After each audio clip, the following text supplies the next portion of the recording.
Ito ang dapat mong bantayan at asahan kung follower ka na ni Jesus. Kaya ang pag-aaral na ito, kapatid, ay isang awareness sa atin bilang mga anak ng Diyos. Ang una po na dapat nating bantayan at asahan kung follower ka na ni Jesus ay yung pag-uusig. Ibig sabihin, pag nagasunod na tayo ni Jesus, may mga panahong makakaranas tayo ng pang-iinsulto, panunuya, pang-alipusta, kahit wala kang kasalanan. Pagtatawanan ka, pagbibintangan ka, huhusgahan ka. Sa ibang lugar nga, bawal yung Bible, bawal ang Christian worship, yung mga Bible study. Pag nakita ka, dadakipin ka, ikukulong ka, at kung ano-ano pang gagawin nilang pag-uusig. Sabi po sa Matthew 5:10 at 11, mapalad ang mga inuusig ng dahil sa kanilang pagsunod sa kalooban ng Diyos, sapagkat mapapabilang sila sa kaharian ng langit. Verse 11, mapalad ang mga nilalait at inuusig ng mga tao, at pinaparatangan ng lahat ng uri ng kasamaan ng pawang kasinungalingan ng dahil sa akin. So ito ang dapat mong bantayan at asahan kung follower ka na ni Jesus. Ang una, pag-uusig. Ang pangalawa, pagsubok. Ang mga follower ni Jesus dadaanin sa pagsubok para mapatunayan kung totoo ba talaga. May test na mararanasan. Hindi para pabagsakin ka, kundi para malaman kung sino ka talaga sa harap ng Diyos. Alam mo kapatid, may dalawang dapat malaman sa pagsubok. Una, para malaman kung totoo ka. At pangalawa, para dalisayin ka na masanay at tumibay. Sabi nga sa unang Pedro 1:7, ang gintong nasisira ay pinaparaan sa apoy upang malaman kung talagang dalisay. Gayon din naman ang inyong pananampalataya na higit na mahalaga kaysa ginto ay pinaparaan sa pagsubok upang malaman kung ito'y talagang tapat. Sa gayon, kayo'y papupurihan, dadakilain at pararangalan sa araw na mahayag si Hesukristo. Ito ang dapat mong bantayan at asahan kung follower ka na ni Jesus. Pagsubok. Pangatlo, tukso.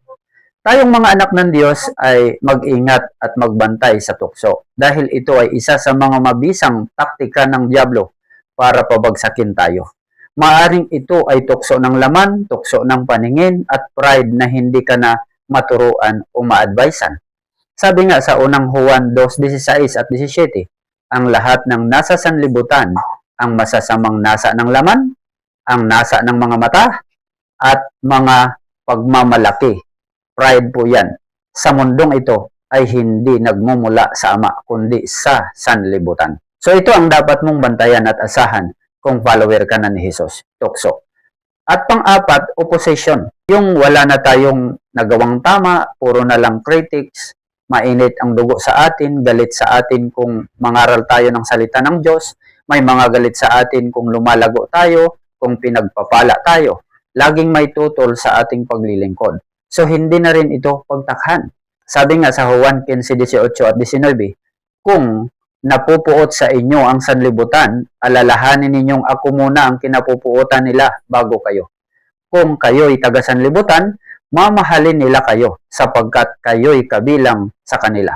Hindi kayo taga-sanlibutan, sila'y napupuot sa inyo dahil pinili ko kayo. Ito ang dapat mong bantayan at asahan kung follower ka na ni Jesus. Ang pang-apat, opposition. Panglima, heresy or hidwang pananampalataya. Mga taong may dalang maling aral, mapanira, tagapagwasak ng pananampalataya, mapagkunwari, nag-aanyong makadiyos, pero ang puso ay ang wasakin ng iglesia o pananampalataya.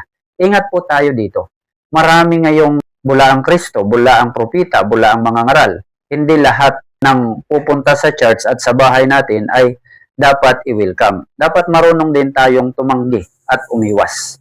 Sabi nga sa ikalawang Juan 1:10 at 11, huwag ninyong tanggapin sa inyong bahay ni batiin ang sinumang dumating sa inyo na may dalang katuroang laban kay Kristo, sapagkat ang bumabati sa kanya ay nagiging kasama niya sa masamang gawain. Kaya mga kapatid, ang 5 bagay na ating napag-usapan ngayon ay makakatulong sa ating pananampalataya para tayo ay makapaghanda, makapag-ingat at maging alerto na hindi natin ikapagtaka kung makakaranas man tayo ng mga ganitong sitwasyon. Magpakatatag tayo at magpakatibay, patuloy na maging tapat sa ating Panginoon. Glory to God! Kung kayo'y napagpala sa mga ganitong video, please follow, like, and share upang maging kasama kita at kabahagi sa pagpapalaganap ng mabuting balita. God bless everyone!